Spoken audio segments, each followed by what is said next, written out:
बात महाराष्ट्र में राज्यसभा की 6वीं सीट के लिए शिवसेना और भारतीय जनता पार्टी के बीच सीधी लड़ाई तय है। सातों में से एक भी उम्मीदवार पीछे नहीं हटा है। अपने गठबंधन की मजबूती दिखाने के लिए एमवीए सरकार के लिए यह सीट जीतना अहम है। बीजेपी नेता और पूर्व सीएम देवेंद्र फडणवीस के घर आज एमवीए नेता इस उम्मीद से पहुंचे थे कि बीजेपी राज्यसभा के लिए अपने तीसरे उम्मीदवार का नामांकन वापस ले ले।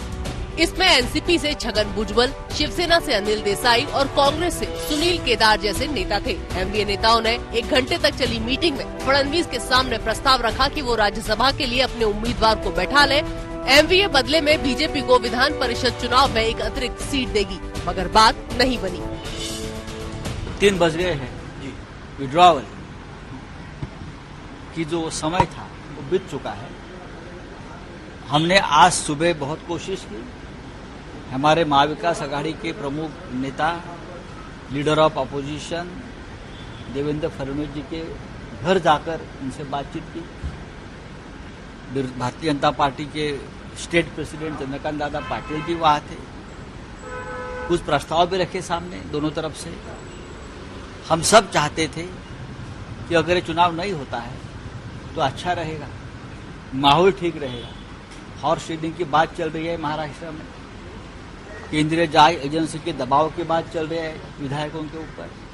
ये सब बातें हम ध्यान से देख रहे हैं, लेकिन अब चुनाव हो रहा है और चुनाव होने जा रहा है तो हमें मानते हैं महाविकास आघाड़ी के 4 उम्मीदवार हैं, ये 4 ही उम्मीदवार हम जीत कर लेके आएंगे। बीजेपी ने एमवीए का प्रस्ताव उन्हीं के सामने रखते हुए कहा कि हम आपको विधान परिषद चुनाव में 1 सीट दे देंगे, आप अपने उम्मीदवार को बिठा लीजिए। बीजेपी की तरफ से शिवसेना की लगाए हॉर्स ट्रेडिंग के आरोपों का भी बचाव किया गया। क्या डर का वातावरण है महाआघाड़ी के नेताओं में, कितने डर रहे हैं, अपने ही विधायकों पे विश्वास नहीं।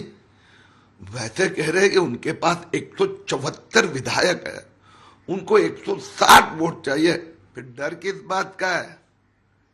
अपने ही लोग बेईमान है या नेता बेईमान है? महाराष्ट्र से विधानसभा के लिए घोषित उम्मीदवारों की बात करें तो शिवसेना ने संजय राउत और संजय परब को टिकट दिया है। बीजेपी ने पीयूष गोयल, अनिल बोंडे और धनंजय महादिक को उतारा है, जबकि कांग्रेस ने टिकट दिया है यूपी के रहने वाले इमरान प्रतापगढ़ी को और एनसीपी की तरफ से मैदान में है Praful Patel.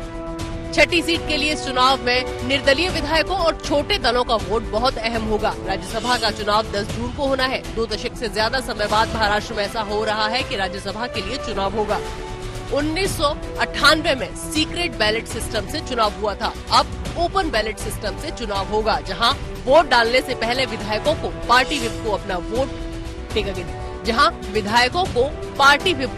Vote ballot box में डालने से पहले दिखाना होगा। राज्यसभा चुनाव के लिए महाराष्ट्र विधानसभा के गणित की बात करें तो 288 सदस्यों वाली महाराष्ट्र विधानसभा में शिवसेना के 55, एनसीपी के 53, कांग्रेस के 44, बीजेपी के 106, बहुजन विकास आघाड़ी के 3, समाजवादी पार्टी के 2, एआईएमआईएम के 2, प्रहार जनशक्ति पार्टी के 2, सीपीआईएम, एमएनएस, पीडब्ल्यूपी, स्वाभिमानी पार्टी, राष्ट्रीय समाजवादी पार्टी, जन स्वराज पार्टी और क्रांतिकारी शेतकारी पार्टी का 1 सदस्य है, जबकि 13 निर्दलीय है। शिवसेना के 1 विधायक की मृत्यु की वजह से 1 सीट खाली पड़ी है, जबकि एनसीपी के 2 विधायक नवाब मलिक और अनिल देशमुख जेल में बंद हैं।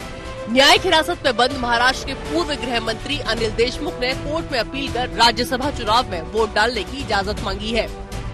आज तक ब्यूरो।